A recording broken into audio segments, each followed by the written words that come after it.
more on the story by the journalist Anwar Iqbal, who joins me from Washington, D.C. Welcome to the programme. Why do you think this admission has been made now? Actually, it was not a direct admission. He was responding to a question at this seminar, or rather these talks, and someone asked him, why should Pakistan be trusted to bring the Taliban to the reconciliation table? And he said that we do have certain influence on them. He didn't say that we had been sheltering Taliban leaders, but he did say that there are Afghans living in Pakistan, and the families of Taliban leaders have been living in Pakistan, and that we have provided medical facilities to them, and therefore we have influence on them, and we use this influence to bring them to the table once last year, and we can do it again. And what are your thoughts on the suggestion that Pakistan can influence the Afghan Taliban? See, they're playing a game of chess in that region now, and that involves obviously Pakistan, India, China, the United States. What is happening is that they have formed a group which includes Pakistan, China, and the United States to promote reconciliation between Taliban and the Afghan government.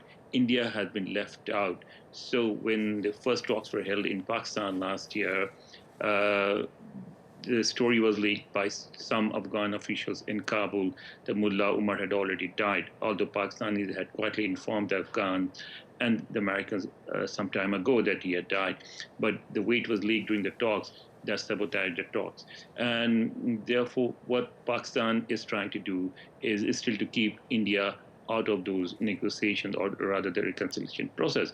And the Indians are trying to get back into it. So in this game of chess, whatever card each side has, it would like to use. Briefly, Anwar Iqbal, the first round of peace talks are expected in the next few weeks. What do you think will come out of them? Of the reconciliation talks, well, it will be a long drawn process. I don't see ending in the near future because, see, the Americans have decided to stay there. They're not removing the troops anytime soon. The Taliban feel comfortable in the rural areas.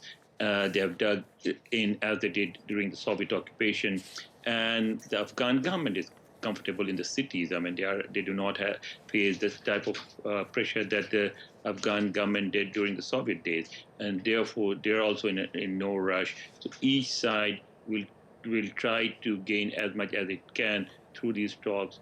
The talks will go on, but ultimately there is no other option. I mean, the Taliban cannot be defeated militarily. The Taliban cannot defeat the Afghan government. The Pakistanis cannot keep the Indians out of Afghanistan. The Indians cannot keep the Pakistanis out of Afghanistan. I think the only neutral player at this stage is China, and that's why the Americans are also insisting on giving a bigger role to China. So unless all regional powers, including China, India, and Pakistan, come to some sort of understanding, the peace will be difficult.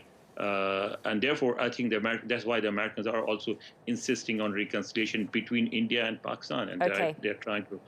Anwar Iqbal, thank you for your thoughts.